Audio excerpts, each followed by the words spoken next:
it's asking someone, it's proposing. It's as though the Creator is proposing to humanity to get into a marriage which actually for the will to receive, with searching comfortability, security, and knowing and knowledge, is not a good proposal. It's not an acceptable proposal. It was offered to depict development over the time of human consciousness, which was Egypt.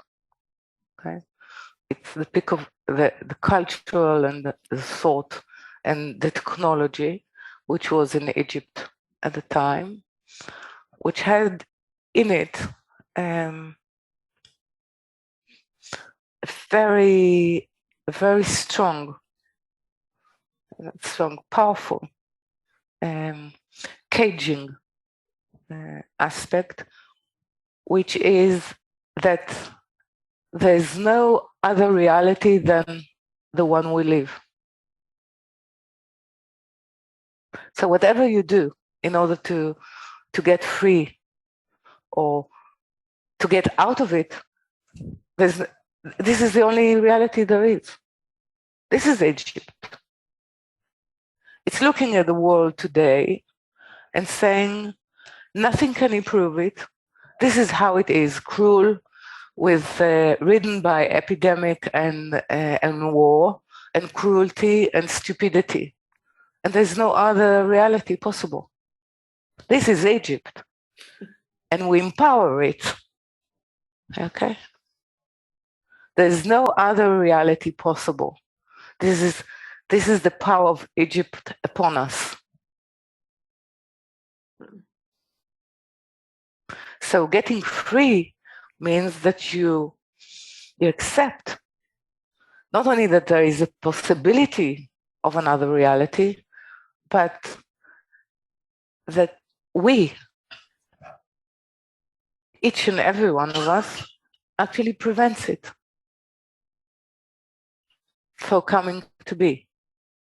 So for the good reality to become the reality of humanity, we prevent it because we are tied to it, because we truly believe or what we hold to what we see, that there is no other reality. And when we say that there is other reality, mostly we are accused by ourselves.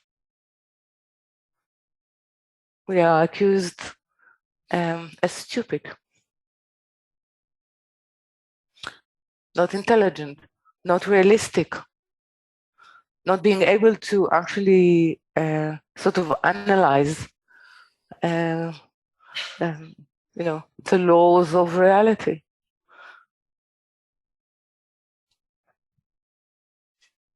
So this is what Pesach is giving birth to. The ability to have the belief to go beyond that which we see as the only possible reality. So it implies getting free, seeing what is happening, and choosing. First, is this a choice? And second, it is going out or not. Yes. And then it implies faith above reason, because you go into the desert, you don't know what's coming, and it only implies a promise, like Abraham. Yeah. No, you have to believe that there is a reality that is called Havaya, and that is the name, meaning the purpose and the reality of that which is fulfilling promises. So here is the promise. Hmm? Here is the promise. Havaya is a promise. No, El Shaddai is the promise. El Shaddai. That which was revealed to the forefathers, to the patriarchs and matriarchs. The power that is being revealed to to a nation of consciousness, to Israel, is the power of Havaya, which is fulfilling promises.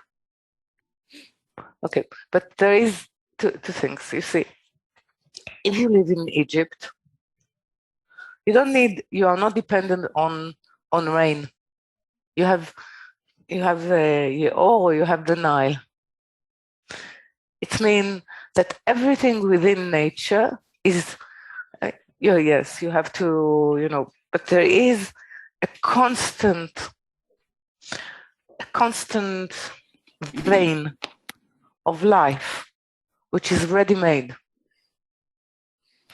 If you go to the desert, or even if you go to a land like Israel, it depends on your man, it depends on your prayer, it depends on your acting, rain, in your action. This is why they call it lazy bread in Egypt. It's there.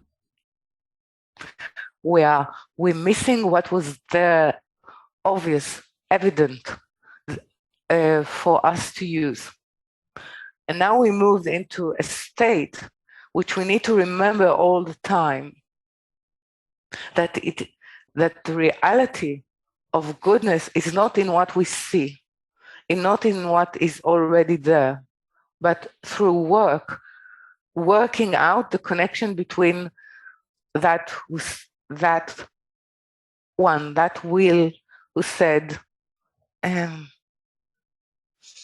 let it be light and let it be world, and there was a world. So we need the same language, which we don't. It's not let's say, it's not the outcome, it's not the result. It's the root of it. It's the source of the will. We're saying, it's like Bina. She's saying, I'm not interested in the light of Chokhmah. I'm interested in him. Okay? It's the same. It's not, it's though humanity will say together that our identity does not depend on what there is, and the abundance of technology, of knowledge, of better medicine, of availability. Because first we learn that we misuse it. We more than misuse it.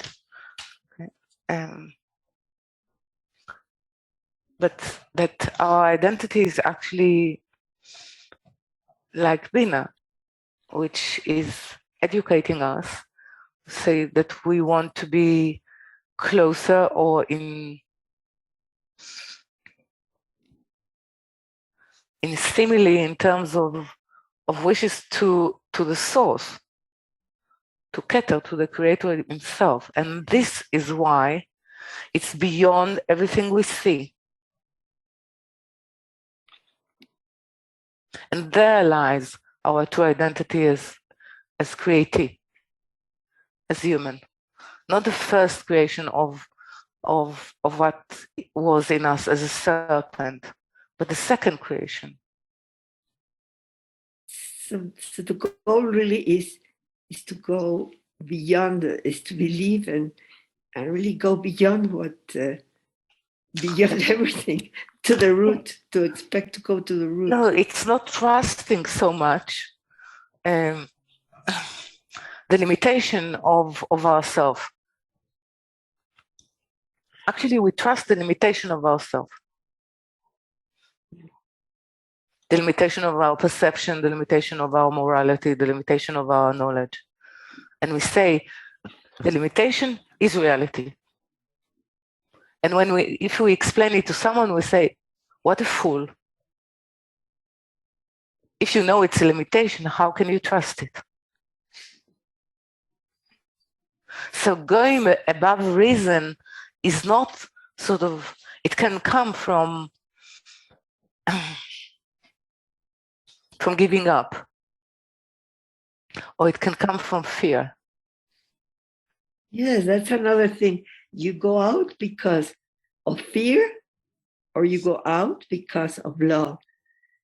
Well, and really you start out of you start fear. with fear. You start with fear, and then you when it's because fear enables you to see something that later will enable you to choose it, and that will be love.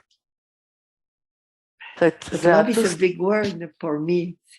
it's a big Like, word anyhow, not only for you. why El Shaddai? Because it's the creator who said that he will give the world enough for its surviving, and he said he put a stop or a limit to the extension of the light, so it will not break the vessels. This is a particular revelation of the light, which is suitable to a certain period of evolution in humanity. But then it needs to move into this. So that sort of that state created the promise, and then there is time in human evolution to to discover and to reveal the possibility or the proposal of being able to fulfill the promise.